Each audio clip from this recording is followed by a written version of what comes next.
What you're about to experience is one man's quest to see beyond the tumultuous period we're in and to envision what lies just beyond our grasp, yet well within our reach. Welcome to Larry Rifkin's America Trends, where the future has arrived, and it's just in time.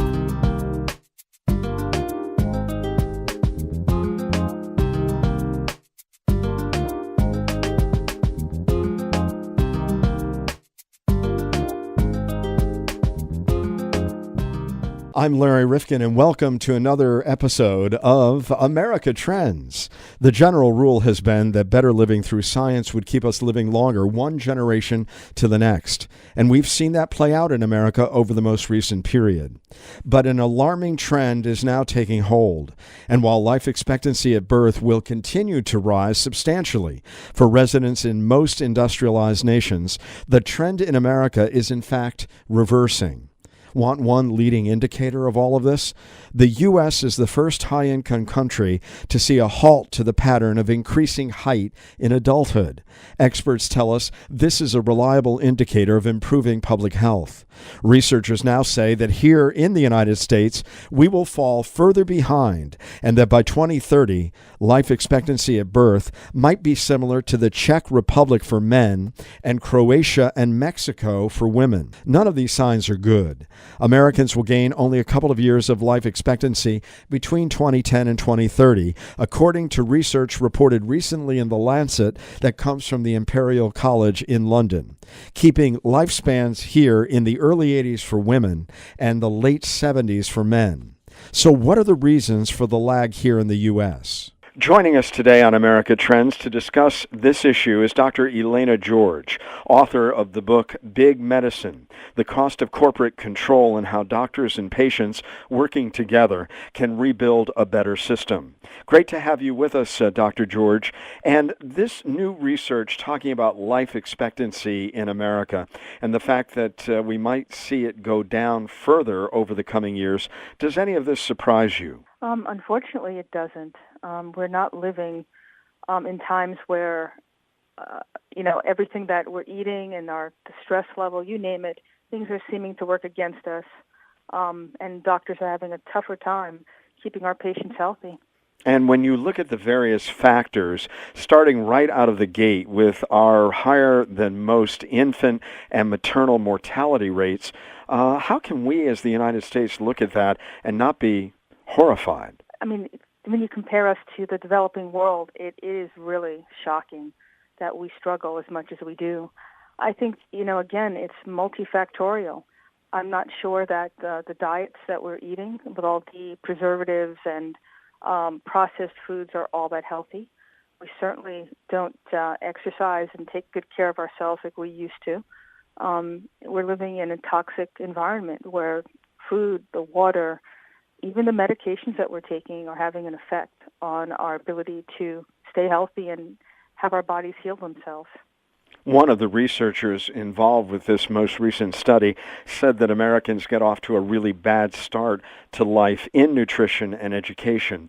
That means a lot of our young adults and women generally are not doing some of the right things. It's sad. I'm a medical doctor, and we spent a month in nutrition in medical school, and that was a lot. So it's hard for the patients to know where to start when their physicians aren't really well educated and well versed in the things that help our patients stay healthy. I personally believe a lot of our diseases are based in nutrition and nutritional deficiencies, and we seem to depend more on medication than we do on fixing the root cause. I mean, eating actual vegetables, and if you could possibly be able to grow your own food instead of buying it pre-made, all those things might go a long way to helping us have a better foundation to withstand all of the insults that we take. Now, we all know, and you have been writing about the high cost of big medicine and the gaps in coverage that many Americans have. And, of course, as we are talking today, there's a lot of uncertainty about what the future of our medical care system is going to look like. But how much does that play into what we're seeing in terms of life expectancy, at least stabilizing or going down in the U.S.? The fact that there are people who deny themselves medical coverage during critical moments because either whether their deductibles are too high or they don't have coverage at that time? That's an excellent point. I think we are conflating the mindset of having health insurance and having access to quality health care. People think that if you have one, it automatically means the other. You made a very astute comment. Just because you have it, the deductibles, the coinsurance, even the premiums themselves are actually keeping people, and it's a barrier for some people. People are self-rationing. I actually see patients daily in my office, and daily there's at least one or two patients who we have to figure a way around something because their insurance company won't cover it or they really can't afford the out-of-pocket. And that's gotten worse in our environment. The cost, as we all know, of healthcare has gone up. And I think one of the things that we need to think about is an alternative. Price transparency, patients becoming consumers of their healthcare as opposed to just expecting insurance and the government to take care of it. There's a parallel system, a two-tiered system, and it's kind of counterintuitive, but it's actually cheaper to access healthcare in our country if you pay out of pocket, pay cash, as opposed to using your insurance card. It sounds really bizarre, and it's counterintuitive, literally, but that's the truth because we have a system that is not based on transparency. Nobody knows what the true costs are, and people are just on the hook for whatever they're told that they're supposed to pay. I think the antidote to this would be to allow patients to know and shop around and be able to choose the health care that they need and that they can afford, but upfront before they actually have the service, if possible. And that would go a long way to actually dropping the price. You have written about one of the culprits in bad health, and you mentioned it earlier, hiding in plain sight, and that we're talking about big food. We think about big pharma and big insurance companies, but big food and all this processed food resulting in huge increases in obesity. How much has the American diet changed over the last 50 years? Oh my goodness! Where can we begin? I mean, look at the meat industry, the chicken, beef, etc. The things that they're giving them to eat. It's not grass-fed beef anymore. They're fed corn. You have antibiotics loaded into their systems, growth hormones in some of them, and you really are what you eat. So if you're eating a piece of meat that has more fat in it because the diet of the animal was poor, you are what you eat. I mean, we've seen cholesterol levels rise. We've seen obesity rise. We've seen sugar. Let's take soft drinks. They've gone from having cane sugar to having high fructose corn syrup, which does a number on your liver, messes with your insulin, makes you crave more. I mean, you end up eating more but still not being satisfied because I don't think the nutritional value is really there. And it's a self-fulfilling prophecy. Unfortunately, it's cheaper to eat bad than it is to eat organic and more natural foods without preservatives. And that's made a situation where it's caused us to be sicker. Back in, older times, the people who didn't have a lot of money were really thin. Now it's the opposite because of the nutritional quality of the food that people are getting because it's cheaper and they have to go with what they can afford. And we need to do better. Is there a trend? I saw an ad just the other day from the Beverage Association, including Coca-Cola and Pepsi, saying that we are trying to reduce the amount of sugar in our products, and some have no sugar at all. They're talking about some of their juices. Is there at least some realization that is coming into view here? I hope so, but I'm not a big fan of the fake sugar like Splenda and NutraSweet. Those have their own problems. Again, if it destroys the cells and destroys the liver and messes with your body's ability to take care of itself, you take one step forward and a few back. We also didn't talk about the BPA, the lining of the plastics and in the cans, in the liners of the food containers. They also mess with your endocrine system. And again, that messes with your thyroid and your metabolism, and you end up, again, one domino falling, and down the road, for people who are susceptible, it leads to disease. The overall halt that we're talking about in life expectancy here in the U.S., after all the gains that we've had over the years, follows an unexpected jump in the rate among white middle-class Americans who we have attributed this to diseases of despair, as they are called, overdoses, alcoholism, suicide. Tell us about that. Is that a part of the trend? It certainly is. They were living in very stressful times. If you turn on the TV, there's something that's going to really set people off one way or another. And the easiest thing that people tend to do is they tend to turn inward. And you end up, unfortunately, succumbing to diseases of stress, heart attack, stroke, depression, anxiety. All these things have an effect. And we're in a culture where if you can take a pill or you can make yourself feel good quickly, you do it. And that leads to unforeseen consequences, and I think suicides and deaths are part of that as well. And in the black community, what impact has incarceration rates and homicide numbers had on stunting longer, healthier lives from one generation to the next? I think there's no question that it's, especially in the poorer communities where there's not many jobs, there's not much hope, then you end up becoming part of a school to prison system and, grist for the mill. And I think that's, unfortunately, I think if you really want to be honest, the social culture too makes it hip to not be part of the system. And we need to really, maybe going back to the basics where we give people give them their hope back. I'm a big proponent of everybody's got a gift. We're not equal, we're different. And so if we're blessed enough to find what makes us unique and what gifts we were given and we're able to pursue them, I think that would be going a long way to bringing us all to the point that we really all want to be at. This shouldn't be a race, a sex, a class issue. It should be a human issue, honestly. And if people get out of the way, or systems get out of the way and let people find their own level and just give the options, everybody should have choice, obviously. Choose the thing that works best for them. I think we'd be a much healthier society. Well, we did talk about the diseases of despair, and along that line, of course, opioid addiction, which is such a great issue today.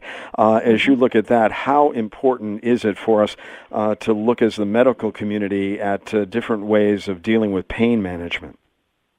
That's a big issue, and the government has stepped in. I'm a surgeon, and it's hard if you're treating post-operative pain at this point. You can't even write a refill on a patient who's had surgery. That's the degree where we've had to curtail how we dispense opioids. I think it's about education. There are really people who do need pain management, and they're unfortunately being lumped in with the people who are abusing it. And we have to somehow find a happy medium where we can actually spend time with our patients, not just write a prescription and get them out the door, but figure out really what the root cause of the pain is. A lot of it, most of it, if it's not surgical, obviously, can be emotional. And if you don't spend the time with the patient to figure that out, you're just treating the symptom but not treating the problem. Well, when you talk about root causes, we've talked thus far about things like opioid addiction, homicides, obesity, and infant mortality. But there's another aspect to why it is that perhaps we're seeing these numbers that are so troubling to us, and those are the lingering effects of smoking and alcohol abuse. Mm-hmm. We may forget some of these things, but alcohol is often at the root of problems that doctors never really get to. That's true. But again, it's one form of self-medicating for patients as well. So, emotional issues, things that have happened in someone's life, not feeling safe enough to actually speak about it, sometimes this is more expedient for patients. But you have to be able to spend the time, have a relationship. And again, the doctor-patient relationship is the underpinning, the foundation of good health care. It takes time sometimes, a few visits, in order to figure out, to tease this apart.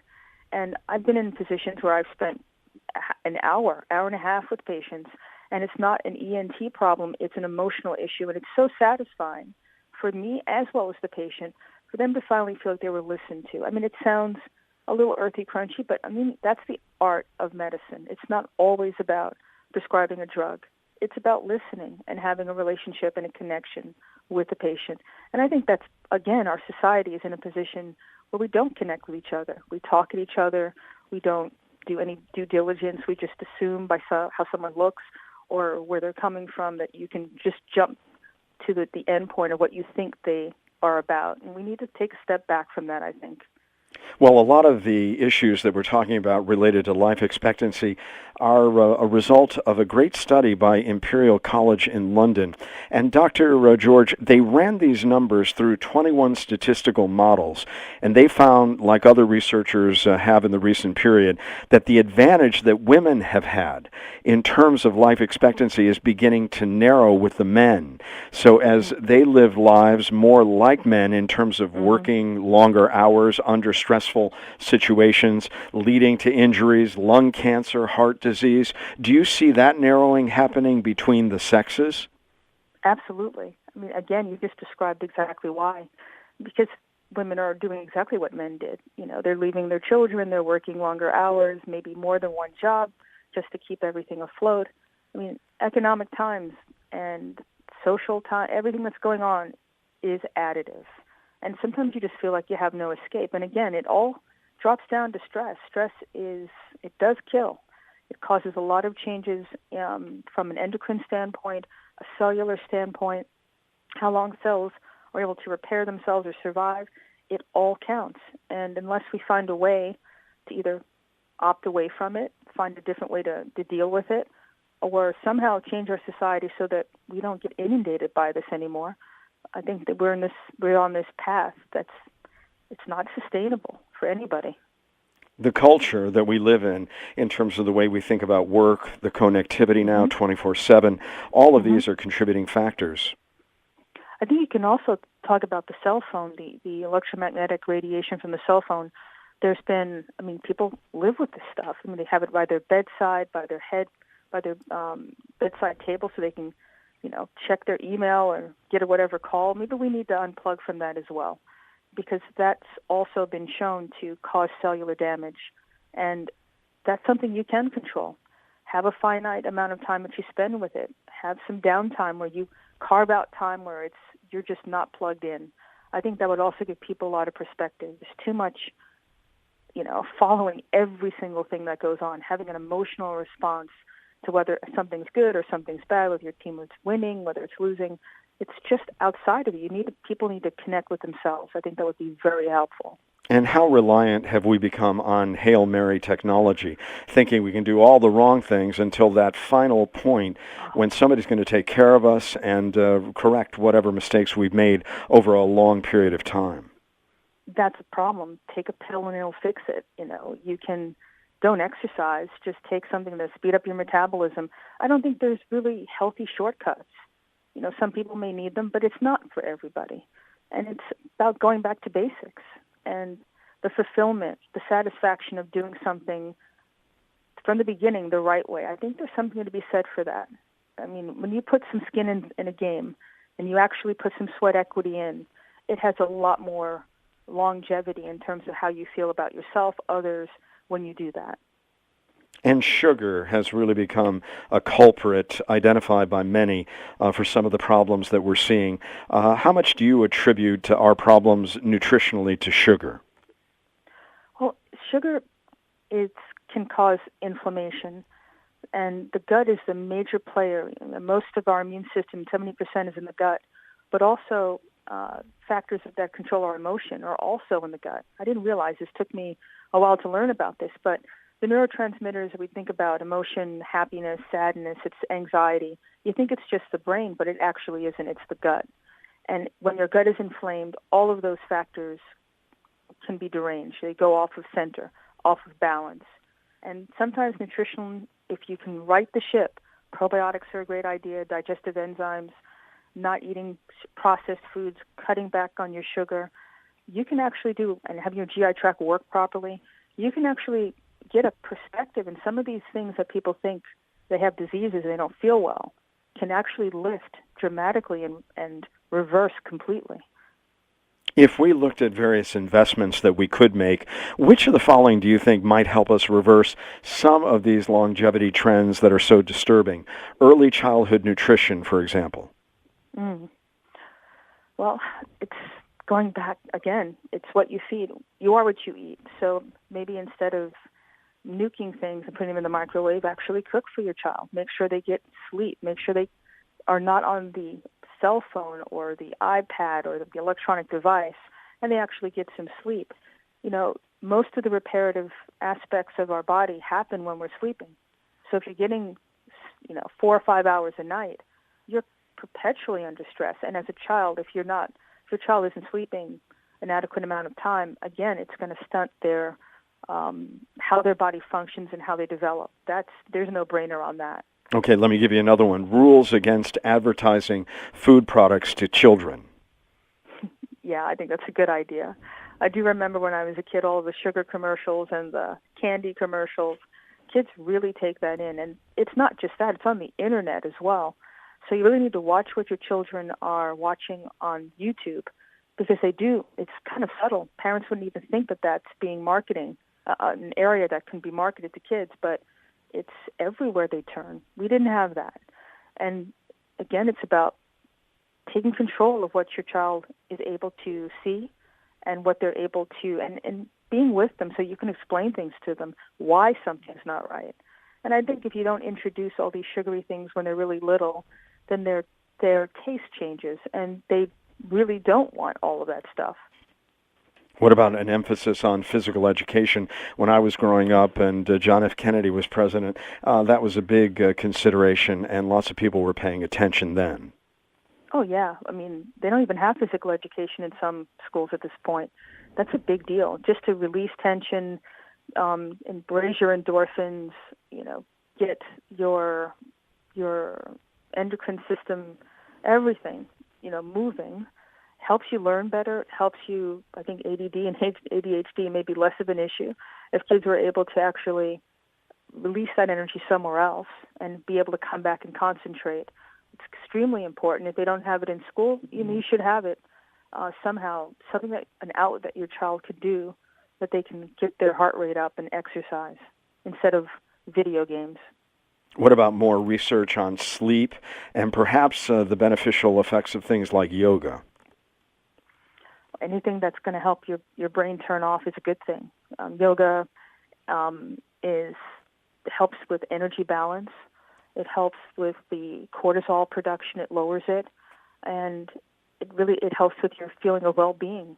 If you feel good about yourself, there's a lot of things that you can withstand, and that's the problem. I think there's all these signals that you're not good enough, you're not thin enough, there's something wrong with you, and you try your best to try to fit in, and when you can't, you do things that are counterproductive. Dr. George, is there anything in closing that you'd like to say about America sliding backward as it relates to longevity? The fact that some say we are going to be nearer to Mexico by 2030 than we are to places like Sweden and Switzerland. How shocking and disturbing, and how much of a wake-up call should this be? It should be a huge wake-up call. I'm a physician, so I'm going to look at this from the healthcare standpoint first. The cost of healthcare is rising. If you don't take care of yourself and you end up getting sick and you enter the system, it's not going to be very good. It's going to break the bank, and it's going to drain your resources. It's really not a position that you want to be in. If you can, there's nothing wrong with living your life, right? So you don't have to be austere about this, but do things in moderation. And if you can have a good baseline where you sleep properly, you drink adequate quantities of water, and I believe if you can take the fluoride out, that would be awesome, because I don't think that's a very healthy additive. If you eat as much natural, unprocessed food as you possibly can, I know that organic foods are expensive for folks, but sometimes maybe you might have to make a change in your diet. Instead of getting a soft drink, get some fruit, make a punch or orange juice or lemonade yourself.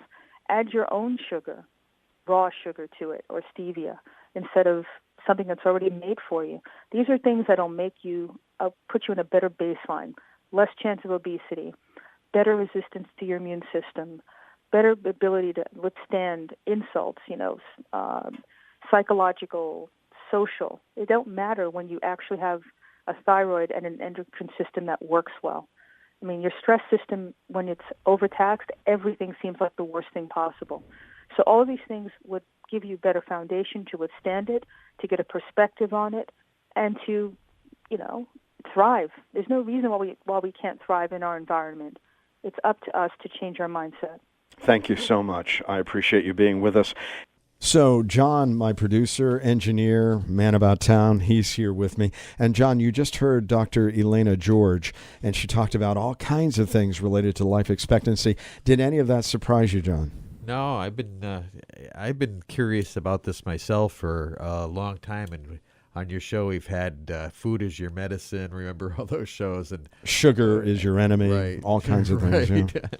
So this is something that I've been dealing with since I had my heart attack, and I've been trying to change my lifestyle, and it's been very difficult. And what are you finding most difficult? Well, I mean, sugar is in everything. Sugar is, and I love sugar. So, it's very hard to avoid. It's in your spaghetti sauce. It's in almost anything you buy has got some sort of sugar in it, so knowing that now, I'm reading labels more, but still, I do still like my brownies and my sugar occasionally. Well, I've got to admit to the same thing. Sometimes I think eating the labels would be more healthy than what's inside some of these foods. And I think Big Food has really done a number on us. I mean, some of the stuff that they have sold us that are food products, and they're not really food. They're not real. And then they sell us this low-fat diet, which now we find means that they've substituted sugar for fat, and we'd be better off if we went back to the higher fat content. Well, I remember, I was talking with my wife about this the other day, and it started, I remember I think at the mid-'60s, I remember my grandparents used to make this meal every week. And then all of a sudden, I think it was Swanson came out with TV dinners. And all of a sudden, we're watching TV dinners in front of the TV, and we're drinking Tang, and we got Fruit Loops, and I mean, so they started marketing. How this did we stuff all for a long time. survive? How did we do that? Really, when you think about it, I don't think our parents were trying to kill us, but they were doing a pretty good job at that stage too. And now we should know better because we have all the information. Right. I mean, it's all there. Exactly. You can see how bad all this stuff is, and we still like it. And you know what that's from?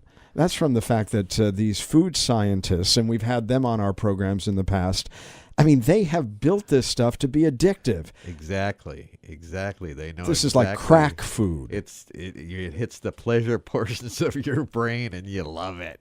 Yeah, and they know exactly. I mean, when you see some of the concoctions, recently I saw where they're taking one of the most popular confections we've ever enjoyed, Oreos, and now they're making it into a candy bar. And so they're combining the best of American cookie with the best of European chocolate. And now they're building more pleasurable items that are meant to destroy life and home and hearth and so forth. I mean, it's really amazing. But John, were you surprised? Because I've been studying this now for the last week or so in terms of life expectancy here in the U.S. When you heard some of the numbers and some of the reasons, did it all add up for you? Well, I mean, you see kids that are so overweight, so it really doesn't surprise me at all. I mean, after the shows you've done and what I see in the schools when I've been there and stuff, I mean, we are in big trouble. We are really in big trouble, and I don't know how we're going to reverse this.